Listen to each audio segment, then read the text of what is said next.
성경에 물론 이제 각 교회들이 예수 그리스도 이후에 각 교회들은 성경에 이름이 있는 교회가 있고 또 성경에 이름이 없는 교회가 더 많죠.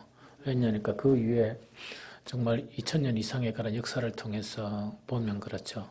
그런데 성경만 딱 따지면 성경에 있는 교회 중에서 가장 모범적인 교회 있죠.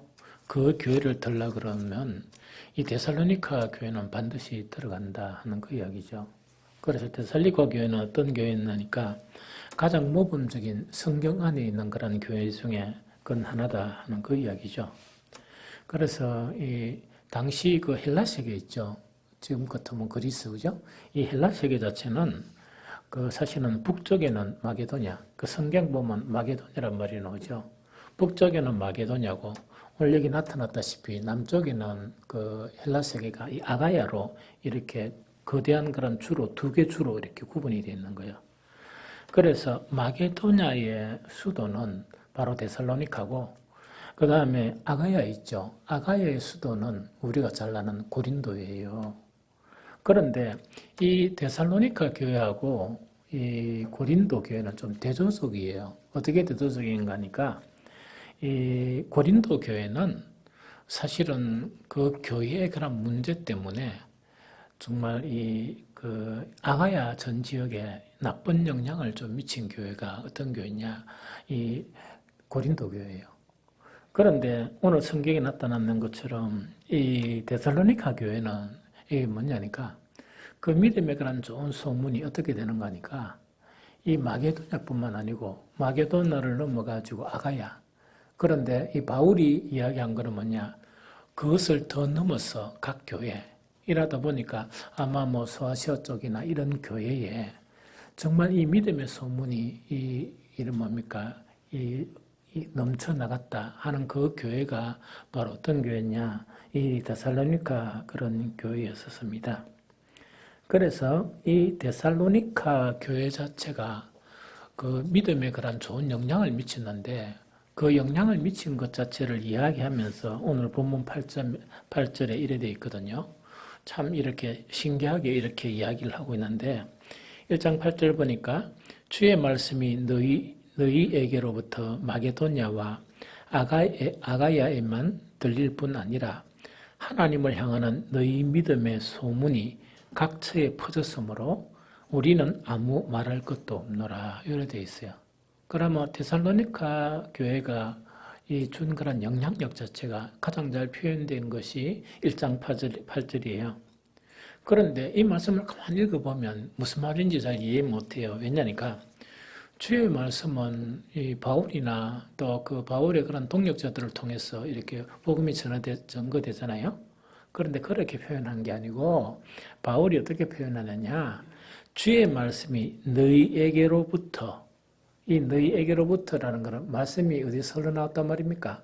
복음이 이 데살로니가 교회부터 나온다 이야기죠. 너희에게로부터 마게도냐와 아가야 그러니까 그 한 도시뿐만 아니고 그 전주에 또 이웃주에 뿐만 아니고 또 뭡니까? 각처라는 것은 그것을 뚫고 나와가지고 각처에 들릴 뿐 아니라 하나님을 향하는 너희 믿음의 소문이 각처에 퍼졌으므로 우리는 너그 교회에 대해서 아무 할 말이 없다. 그 이야기예요. 그래서 바울이 1장 8절에서 하는 이야기는 뭐냐? 복음하고 데살로니가 교회에서 좋은 믿음의 소문이 있죠. 이게 같이 퍼져나간다는 이야기거든요.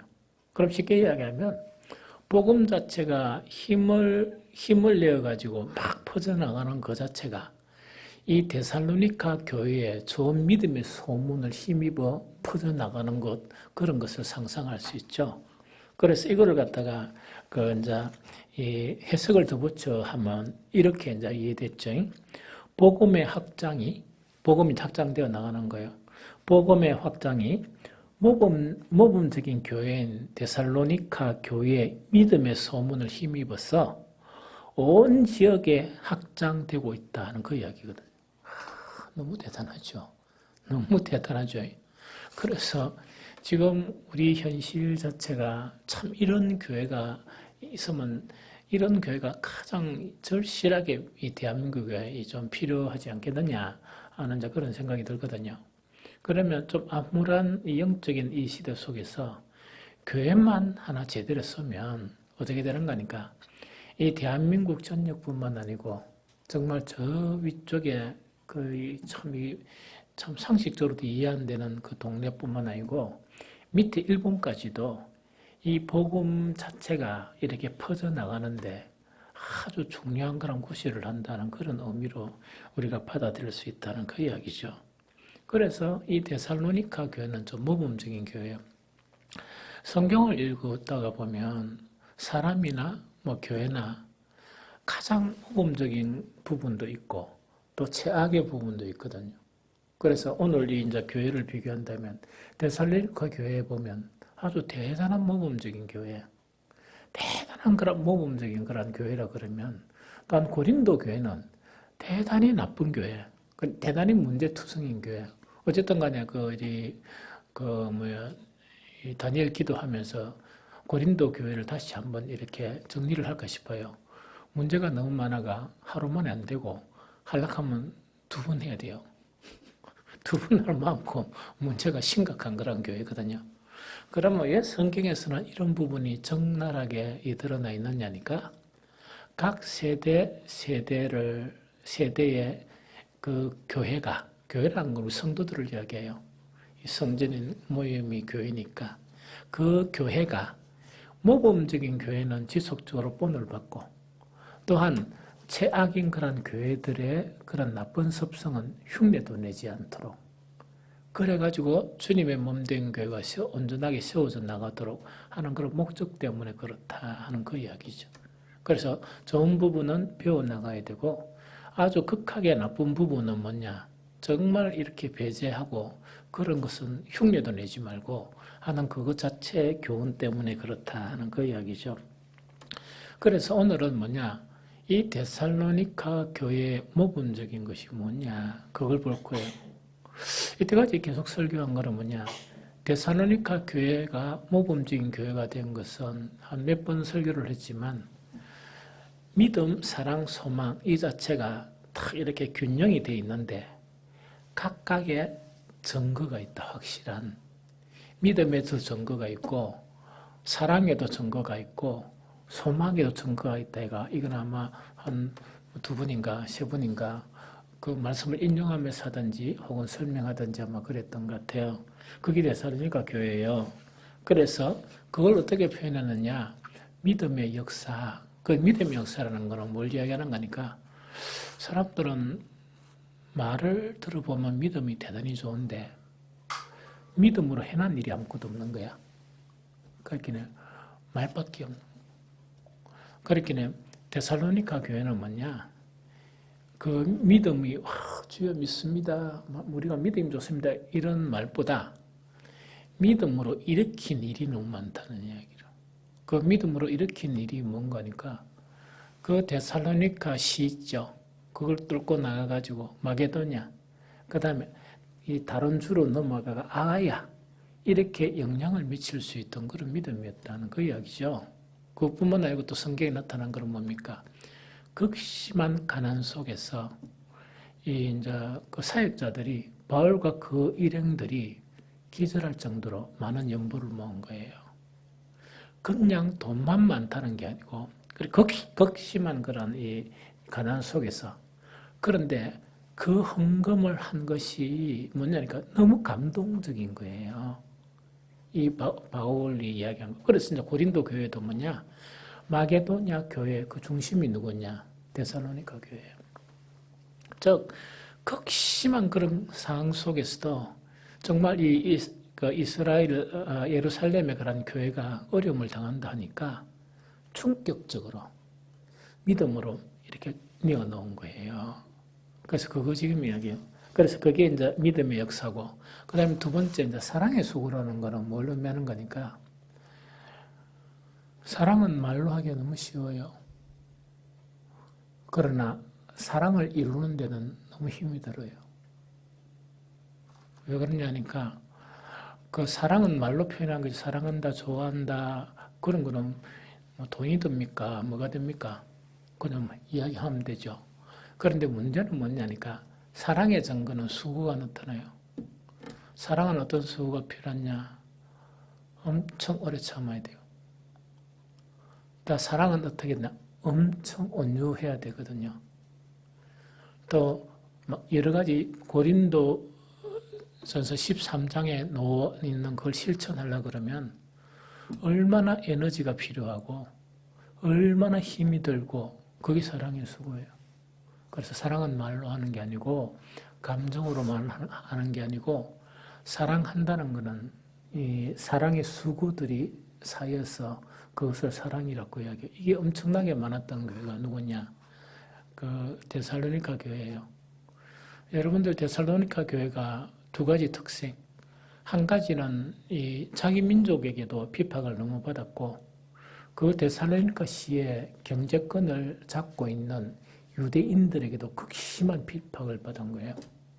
첫 번째 그 하나고 두 번째 하나는 그러다 보니까 믿음을 지키기 위해서 직장도 떨어지고 사업도 안 되고 막 이러다 보니까 극한 그런 가난 가운데 있었어요. 그런 상황 가운데서 사랑하기란 너무 힘들어요. 왜냐하니까 자기 살기 바쁘고 자기 신앙생활하기 바쁘고 그러거든요. 여기서 사랑의 수고라는 건 뭐냐? 그런 상황 속에도 사랑의 수고를 했던 사람들이 누구냐? 데살로니가 교인들이다. 그래서 가장 모범적인 교회 중에 하나죠. 그 다음에 한 가지는 뭐냐? 소망의 인내죠. 하루는 뜨면 이 하루를 어떻게 살아갈까? 단 하루 잠들면 뭐냐니까 차라리 오늘 밤에 자면서 천국 가는 게 좋을 건데 다른 모든 사람에게는 해가 뜨는 것이 희망인데 데살로니가 교회는 현실적으로 해가 뜨는 것이 너무나 참담한 거예요. 왜? 그런 일들이 그런 연속이었으니까.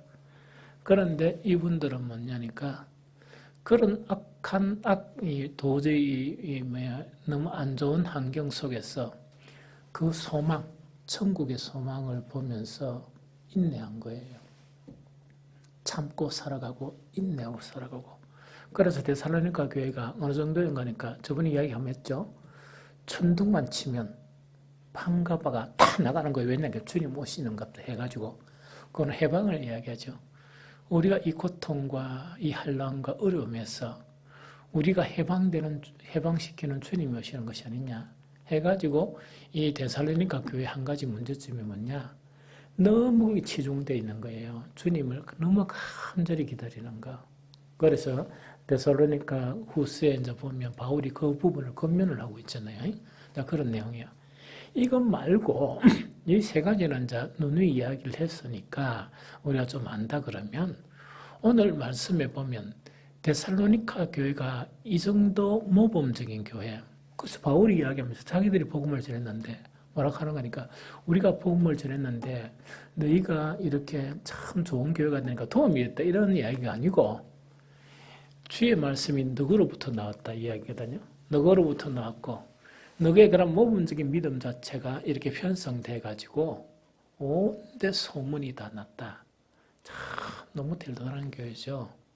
그래서 우리는 이런 모범적인 교회를 따라가는 것이 참 좋아요.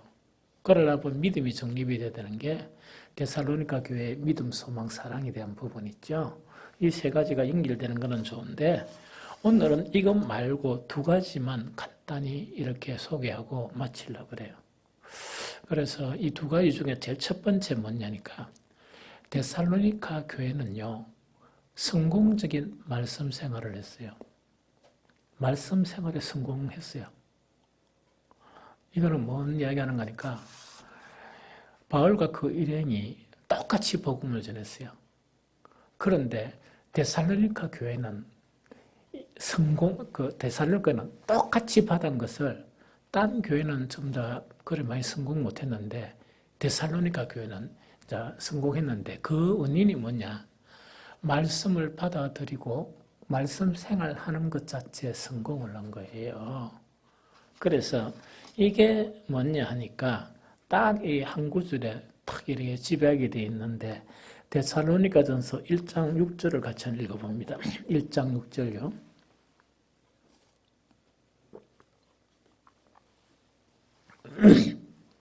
데살로니가전서 1장 6절 자, 읽어봅니다. 자, 시작. 또 너희는 많은 환난 가운데서 성령의 기쁨으로 말씀을 받아 우리와 주를 본받은 자가 되었으니 하는 이 이야기거든요. 그럼 여기 한 구절 안에 보면 이걸 묵상하다 보면 이 사람의 이 데살로니가 교회가 어떤 말씀 생활을 했느냐 하는 것 자체가 여실히 드러나는 거예요. 그러면 여기서 또 너희가 많은 환난 가운데서 이야기다, 그죠? 이거는 뭔 말인가니까 극한 어려움과 환난이 있으면 말씀 받아들이기가 너무 힘들어요. 그런데 그런 가운데서 말씀을 받아들인 거예요. 이 복음을 받아들인 거예요. 그래서 보통 환난이 되면 이 말씀 생활이 너무 힘들게 하는데 그 예가 바로 뭐냐니까 출애굽기 6장 9절에 딱 보면 모세가 정말 그 애굽의 종로로 타는 그 자기 민족들이 하나님께 막 자기들이 구출해달라 하니까 모세를 보낸 거거든요. 모세를 보내가지고 이제 내가 너를 구출하겠다 이러니까 그 애굽에서 왜 합니까? 이 일을 더 힘들게 만들죠. 딱 힘들게 만들었는데 그때 힘들어지니까 어떤 현상이 일어나는가? 출애굽기 6장 9절입니다. 모세가 이와 같이 이스라엘 자손에게 전하나 그들의 마음의 상함과 가혹한 노역으로 말미암아 모세의 말을 듣지 아니하였더라. 이게 보편적인 현상이에요. 그래서 신앙도 때론 보면 특히 말씀 생활 같은 경우에 좀 편안한 가운데 그 말씀 생활을 깊이 있게 하고 이게 좀 효과적인데 극한 환난과 고통 가운데서 정말 말씀 생활을 이렇게 성공적으로 한다 하는 것이 상당히 힘이 들어요. 그런데 데살로니가 교회는 성공한 교회라. 즉, 바울 일행이 들려준 그런 말 있죠. 이 말씀을 뭐 그냥 설교로 들은 것도 아니고 이론으로 들은 것도 아니고 그냥 이걸 갖다가 예배용으로 듣는 거 있죠. 이것도 아니고 이 말씀 생활에 성공을 한 거예요. 그 다음에 그 뒤에 보면 성령의 기쁨으로 말씀을 받아 하는 그 이야기도 있다, 그죠? 그럼 이거를 깊이 있게 생각해 보면 이거는 이제 뭘 이야기하는 거니까 자, 이거는 특히 환난이 있습니다. 환난이 있다 보니까 너무 환난그런 가운데 왜 말씀 생활이 안 되는가?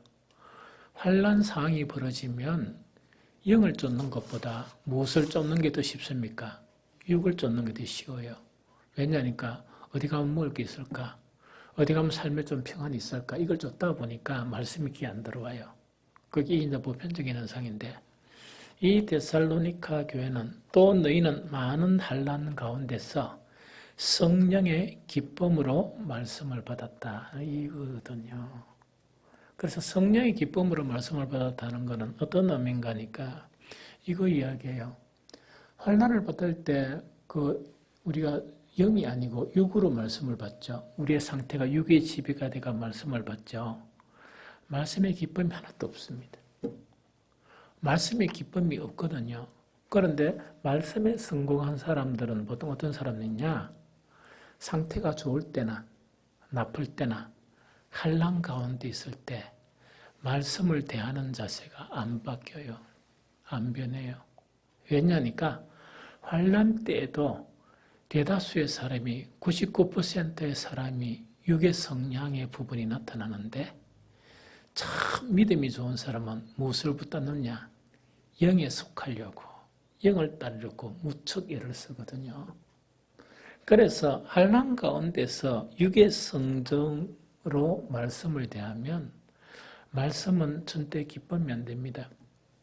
그런데 육의 환난이 있을 때나 혹은 어떤 상태에 있을 때 정말 영을 따라 사는 그런 사람은 언제든지 말씀이 기쁨이 돼요.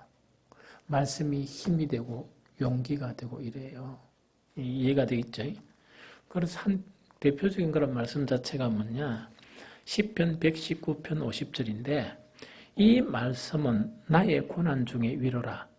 주의 말씀이 나를 살렸기 때문입니다. 이게 뭐냐? 전형적인 말씀 생활에 성공한 사람이에요. 즉 보편적으로 극한 환난이 되면 귀에 아무것도 안 들어옵니다. 성질남 하나님 다 뭐예요? 사실은 그렇거든요. 그런데 왜 하나님이 안 보이는 하니까 육의 성정인데 하나님이 보입니까? 안 보이거든요. 절대로 안 보여요. 그런데 어떤 상황 가운데서도 육을 안 붙들고 무엇을 붙든다고요? 영을 붙드는 거예요. 영을 붙들어야 하나님이 보이고 영을 붙들어야 교회가 보이고 영을 붙들어야 말씀이 들리는 거예요. 이해가 되죠? 왜냐 이렇게 어젠가도 이야기했지만 말씀의 속성 자체는 육이 아니에요. 이론이 아니거든요. 말씀은 생명의 속성을 지니고 있고 영의 속성을 지니고 있거든요. 그래서 우리 마음가짐을 참 잘해야 될 그런 필요가 있어요. 그래서 육의 소욕에 이렇게 이끌려서 가면 말씀 생활 실패해버려요. 그러고 난 다음에 마지막 세 번째가 아주 특이한 그런 상황이에요. 그게 뭐냐? 자, 다시 1장 6절을 다시 읽을게요. 또 너희는 많은 환난 가운데서 성령의 기쁨으로 말씀을 받았는데 여기까지도 너무 힘든데 여기서부터 더 좋은 현상이 나타났어요. 더 획기적인 현상이 나타났는데 그게 뭐가 나타났냐? 그 뒤에 보니까 말씀을 받았는데 우리와 주를 본받는 자 되었느니라 이렇게 되어 있어요. 그럼 요거는 이야기할게요. 자, 좀 더 집중해가지고. 이거는 이제 뭐냐니까 하나님의 선민이 이스라엘이잖아요.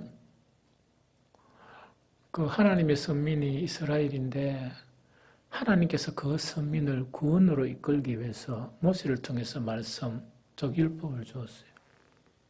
이 율법을 주었는데 이스라엘은 정말 다른 민족이 받지 못했던 그런 율법을 얻게 되었는데 문제는 뭔가니까 하나님의 율법의 본질, 말씀의 본질 자체가 믿음으로 이렇게 그 안에 나타나지 않았어요. 하나님은 율법을 왜 주셨습니까? 이스라엘에게 왜 말씀을 주셨을까요? 목적 하나가. 네? 행복을 했어요. 맞습니다. 요새 내가 행복 이야기를 너무 자주 했나요? 행복 맞습니다. 행복 맞아요. 그런데 구원의 본질은 뭡니까? 잃어버린 하나님을 찾는 거예요. 하나님 형상을. 늘 이야기했죠. 우리는 죄 때문에 그 얼굴 자체가 이 마귀의 형상이 아니고 뭐가 마귀의 형상 됐습니까? 생각, 말, 우리의 속 사람이 마귀의 형상을 지니고 있는 거예요. 그래서 마귀처럼 살아가는 거예요, 사실은. 이해가 되죠? 그래서 살아가는데 이 살아있는 말씀을 주신 것은, 율법을 주신 것은 마귀의 속성을 가지고 있는 우리를 잃어버렸던 무엇의 형상을 되찾기 위해서? 하나님의 형상. 그래서 궁극적으로 이야기하면 하나님처럼 생각하고 하나님처럼 말하고 하나님처럼 판단하고 이렇게 하려고 한 거예요. 그럼 유대인들이 실수한 거는 뭐냐니까 자기를 철두철미하게 지킨 거예요. 그때 자기란 거 뭡니까? 속 사람이 마귀처럼 되어 있는 거 있죠. 그거는 철두철미하게 지키면서 하나님의 말씀 자체 문자에 나타난 그 법을 보면서 뭐만 바꿨어요? 행동만 바꾸는 거야. 행동. 그래서 그 행동 중에 가장 많이 바꾼 게 뭡니까? 제사 전문가가 됐어요. 제사 도사가 됐어요. 이건 오늘날 말하면 뭡니까? 예배 도사가 된 거예요. 이게 무슨 말이겠지? 그 다음에 뭘 또 하나 바꿨어요? 기도 도사가 된 거야. 그래가지고 뭐 하나님께서 그처럼 요구하지 않았지만은 금식 전문가 뭐 이런 거 있죠. 그래서 이런 전문가가 돼버린 거라 사실은. 그러다 보니까 이 참 선지자를 통해서 뭐냐니까 내가 금식은 그래 하는데 내가 기뻐하는 금식은 뭐냐 하면서 이야기한 내용 중에 핵심이 뭡니까? 마귀짓하고 금식하지 마라 그 이야기입니다. 뭔든지 시큰하고 남을 괴롭히고 하놓고 금식은 왜 하노? 그게 요점이란 얘기예요. 그 성경을 보면 다 그런 요점들이 있거든요. 그래서 많은 그런 그리스도인들이 그 말씀을 들으면서 그 목적이 뭐냐? 누구를 본받아야 된다? 주를 본받는다는 거는 뭐냐? 말씀을 가지고 하나님의 형상을 이렇게 떠올리려고 하니까 진짜 전문가가 아니면 안 떠오르겠죠? 그런데 하나님의 형상을 보이게 보내주셨는 거야. 그분이 누구세요? 그렇지. 말씀이 육신이 되어 우리 가운데 가신 분, 예수 그리스도세요. 그러면 예수 그리스도는 뭐냐니까 살아계신 말씀이에요. 살아계신 말씀이라. 그래서 아무도 하나님을 못 봤는데 누구를 통해 하나님을 보여주셨다? 예수 그리스도를. 그런데 예수님의 그 행동을 배워야 됩니까? 예수님의 생각과 마음과 여러 가지 그런 것들 다 배워야 됩니까? 다 배워야죠. 그래서 이 데살로니가 교회는 딱 잘 잡은 거예요. 뭘 딱 잘 잡았나 하니까 이 복음을 극한 상황 가운데 말씀 생활을 하면서 중심을 똑바로 잡은 거예요. 그 중심이 뭐라고요? 주와 우리와 주를 본받는 자 되었다 하는 그 이야기다. 그죠? 그래서 바울은 뭐라고 한가 있기는 내가 그리스도를 뭐하는 것처럼 본받는 것처럼 너희도 나를 본받아라 하는 이것이 전형적인 말씀의 목적 중에 하나예요. 이게 성공했던 거예요. 이걸 성공한 거예요. 그래서 우리가 말씀 생활에 성공하면 가능성이 있다. 그 가능성이 데살로니가 교회와 같은 그런 가능성을 가지고 있다는 그 이야기입니다. 그래서 우리가 본받아야 될 게 뭐냐니까 우리는 이제 참 좋은 거는 주님을 배우는 게 너무 좋죠. 주님을 안 배우려고 하면 배우기 좀 힘들면 목사가 주님을 배워가지고 배우려고 막 노력하던 그거라도 배우면 돼요. 이게 무슨 말이겠죠? 그래서 막 배우려고 몸부림치고 변해 나가고 하는 거 있죠. 그거라도 배우면 돼요. 그런데 목사가 설교하는 것이 예배용이 되면 참담해요.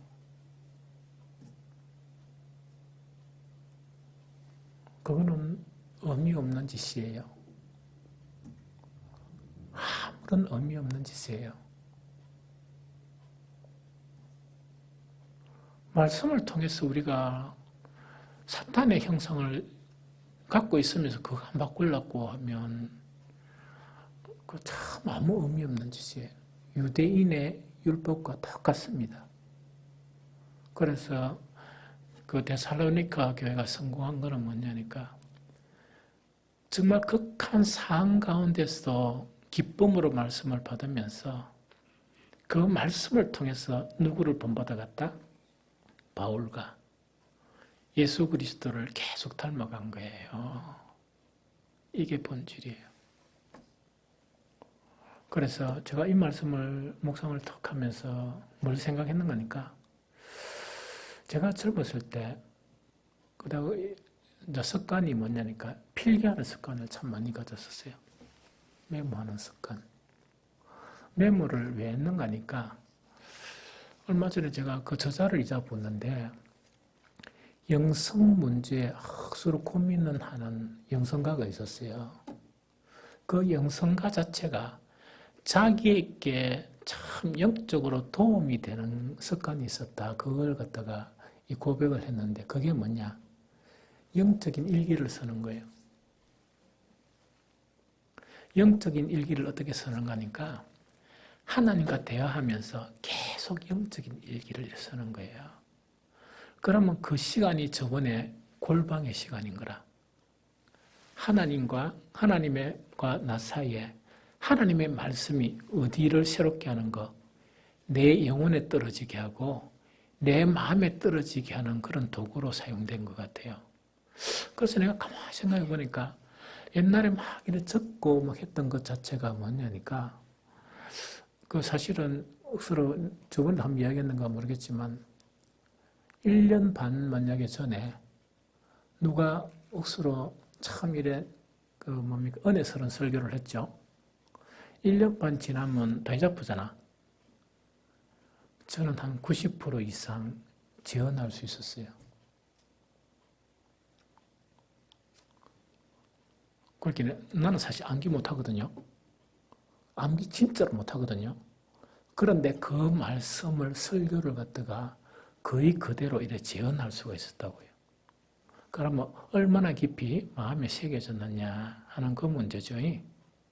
그러면은 그 말씀을 설교를 통해서 주님을 배우려고 그러면 저는 우리 일꾼들 습관을 조금 바꿨으면 좋겠다. 내가 옛날에 했던 거 있죠? 설교를 할 때 내처럼 그 설교 끝나고 나면요. 다른 사람이 머무르면 정확하게 이야기를 다 잊을 정도로 난 필기했어요. 해가지고 의대에 가니까 이걸 생각하고 기도하고 막 이런 걸 계속 했거든요. 그러다 보니까 말씀 자체를 통해서 뭘 배워가느냐? 주님을 배워간 거예요. 말씀을 통해서 내 생각 바꾸고 말씀을 통해서 주님의 생각을 배우고 이래요. 그런데 보편적으로 좀 안 되는 사람들 있죠. 말씀이 막힌 사람들 어떤 사람이냐? 설교는 듣는데 다 잊어버려요. 그래서 기억 남는 거는 무조건 예배 시간만 기억이 남아요. 그러다 보니까 발전이 없는 거야. 변화가 없는 거예요. 또 변화가 있어도 너무 미미한 변화 있죠. 그런 변화밖에 생겨나지 않는 거야. 그래서 저는 진심으로 좀 권면하고 싶은 게 그럼 왜 될까? 우리 회계부서에서요. 너도 제일 좋은 거 한 20권만 그래서 우리 직분자는 다 나눠줬으면 좋겠어. 억수로 멋진 거 있잖아. 이래가지고 설교 좀 노트 좀 하게.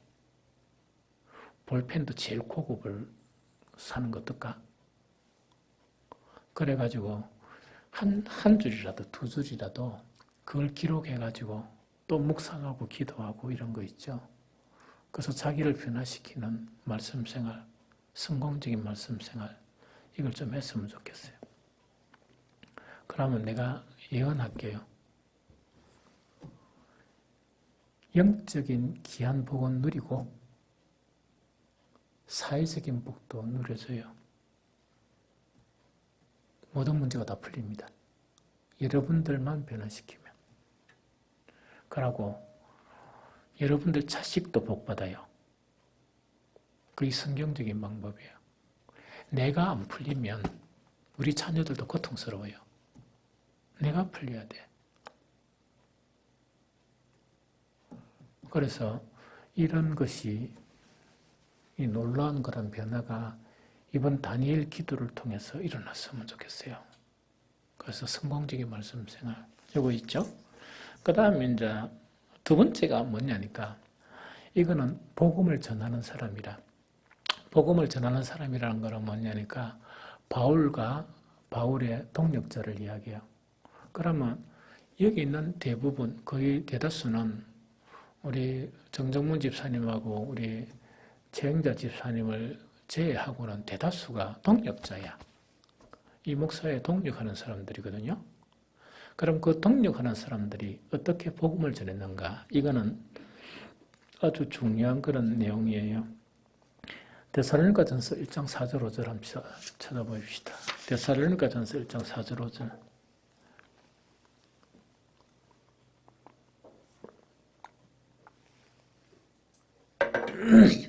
(1장 4절 5절) 다 한 읽어봅니다. 시작. 하나님의 사랑하심을 받은 형제들아 너희의 택하심을 나누라. 이는 우리 복음이 너희에게 말로만 이런 것이 아니라 또한 능력과 성령과 큰 확신으로 된 것임이라. 우리가 너희 가운데서 너희를 위하여 어떤 사람이 된 것은 너희가 아는 바와 같으니라 이야기죠.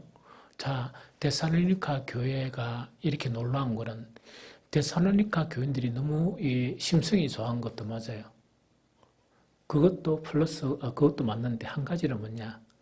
바울과 그 일행 자체가 어떻게 복음을 전했는가 이 두 가지가 맞았던 거예요. 그런데 다른 교회는 왜 이런 일이 안 일어났느냐?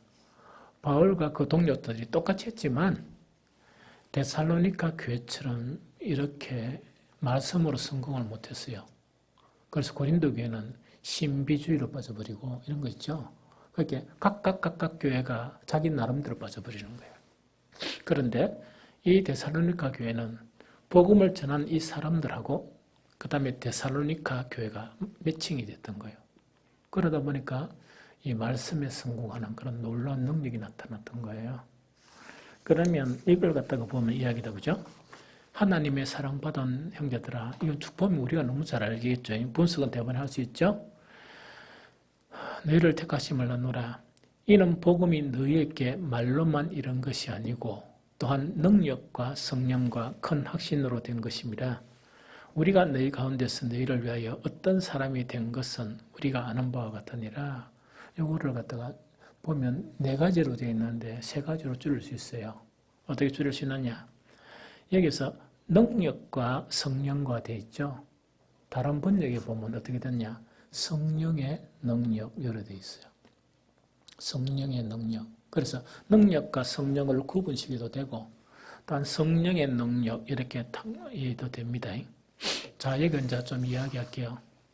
보편적인 사람들이 성령의 능력 같으면 이적이나 기적 이것만을 붙잡으려고 그래요.